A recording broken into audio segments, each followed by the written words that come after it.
How's it going, everybody? It's me, Shane. I'm here to give you another Bleach 1,000 Year Blood War episode review. This is season 2, episode 17, Heart of Wolf. Before I go any further, please have a heart and hit me that like button right there, guys. Then also subscribe and hit that notification bell to be notified of more videos such as this one. And if you're already subscribed, thank you. I appreciate each and every last one of you. Matter of fact, I appreciate you all that aren't subscribed and actually watch. I appreciate when you guys make it through half of these. Like, just I'm thankful, legitimately thankful. I'm also thankful that this is a good episode. Segue. It's man, I was complaining and moaning about going in with, oh man, we had so much hope, and now the hope is gone. Kinda. Because what happens in here to Sajin, captain of squad? Oh God, I forgot what squad he's captain of. Wolf captain. Pretty sure it's squad 7. Please don't be mad at me, guys. Don't be mad at me.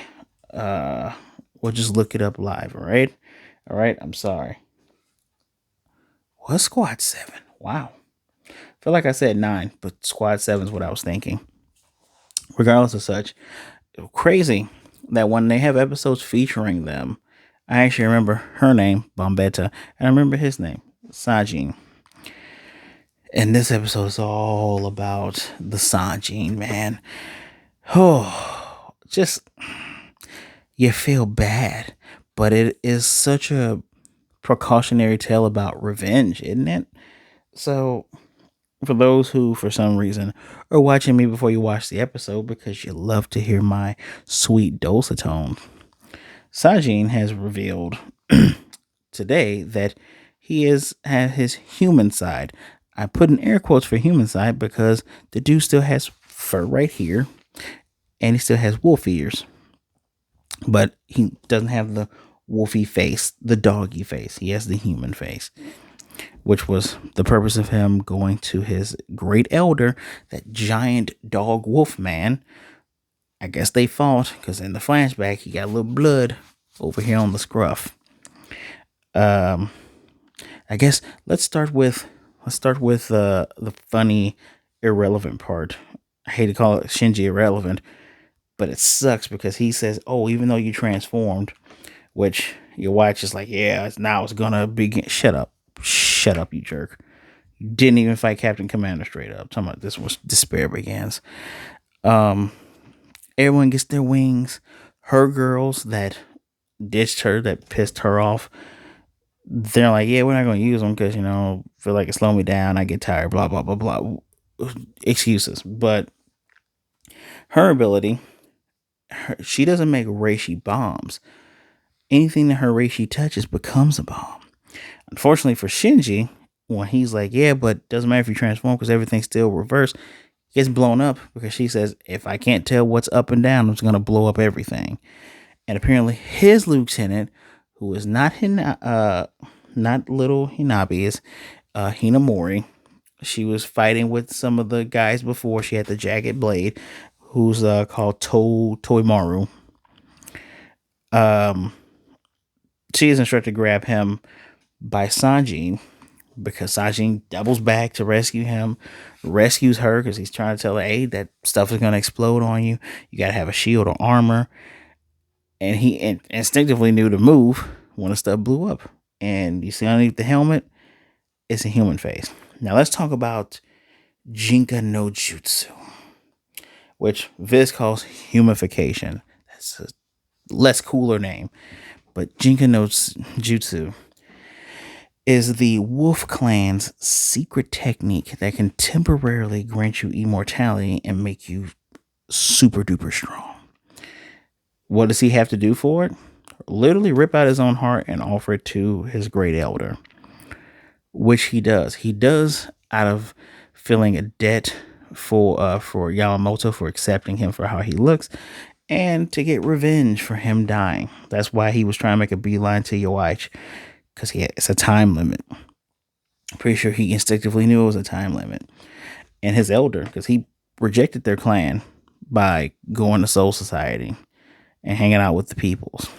And the thing about their clan is apparently in their previous lives they did such a great sin that even though they went to the animal realm, which is one of the six paths of Buddhism, it wasn't enough. So they went here to Soul Society and live out in, forced exile. Who knows what they did wrong? Probably would take Kubo a little bit longer to if we go into their backstory, but I digress. And so he's praising Sajin because fighting for revenge, showing that hatred and that anger, that's what their clan is about.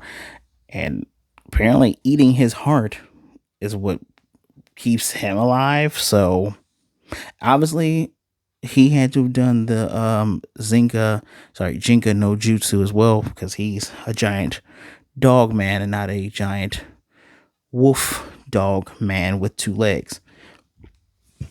And he does his Bankai, and Bombette is the one that took it, right? So she knows if that gets hurt, you gets hurt. And he does the next part of his Bankai, which is all the armor falls off. So it's like this giant skeleton with ropes, and it's still swinging the sword when he swings the sword, y'all. And, she's doing her thing, and it's exploding on him, but he's instantly healing. And he's telling her the life of the Bankai, I think it's called Tensujin Myojin. The life of the Bankai, because I'm not going to say that name again, is the armor. Now it doesn't have it. It's just all spiritual pressure, all inner, all Rietsu. And she's like, whoa, you expose yourself. And when it gets blasted in the chest, the strap that was covering the hole in his heart is exposed. And he says, yeah, I'm an empty shell. I'm not really alive. And it's not really alive. The only way a person could fear your attack is if they're alive. And he's getting one up on her. It's very cool kaiju fight, but he's gotten the one up on her. And she's rightfully confused. She's like, what is the point of fighting then? What is the purpose of, what's the purpose of trying to win? When you're trying to fight, you're trying to live and you're trying to survive. What's the point of you throwing your life away? And he doesn't consider that he threw his life away. The master, Yamamoto, he went into this war willing to stake his life. And of course, he's going to be willing to stake his life as well. I know I wrote down exactly what he said. He didn't give it up. He staked his life on it. So did his master. So why wouldn't I? And he said, the moment before I stepped into this battle, I had already left my life behind, which is true. So a very cool thing, right? And she even analyzed, she's like, he's swinging faster than Marietsu's able to go off, and just smacks her down, completely beats her. And I love the visual of Yawaish and Uryu. They're just sitting there looking at this, and you can see this thing rise above the buildings. Yawaish is smirking. He's trying to make his way over, and the thing's head blows up, and he's falling down. And we get the voiceover from his elder, and his hand turns into a wolf.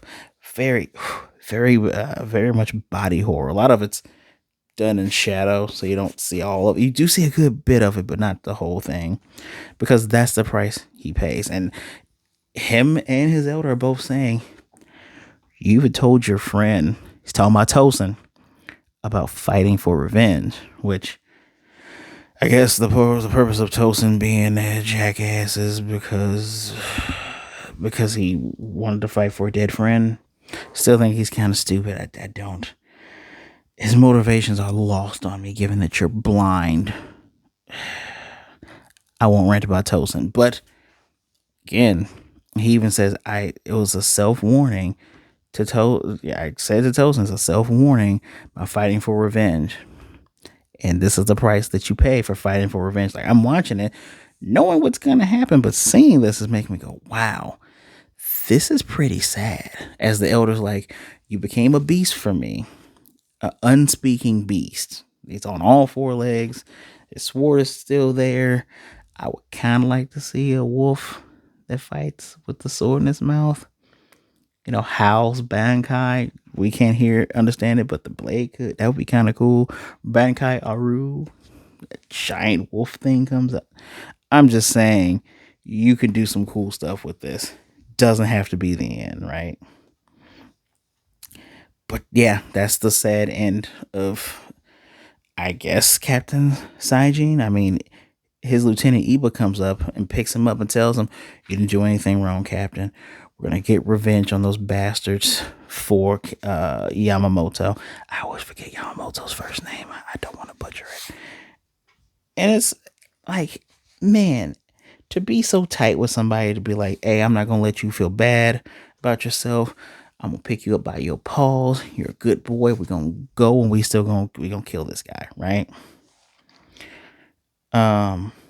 But yeah, the feelings he had, the desires revenge. Very precautionary tale. There is a you know, it's it's easier said than done, isn't it? You will want revenge for what people have done to you, or especially what people have done to your loved ones. But sometimes it is best to just take a step back, never forget it, remember it, learn from it, do what you will with it. But to actively seek revenge is to harm oneself themselves and become someone entirely different. Mm. Bleach is kind of deep. 1,000 Year Blood War's kind of deep. And before someone says it ain't that deep, bro. And thus, we have our second part here, where, well, it's not really a second part. There's like an interlude, right? Because the two Quincy, Mr. Robot Man and Dude Who Stole the Ice, they're visited by Uryu through the shadows. I don't know if he's like off them or if he's just pulling them in. Think he's pulling them in. We also have Jugo.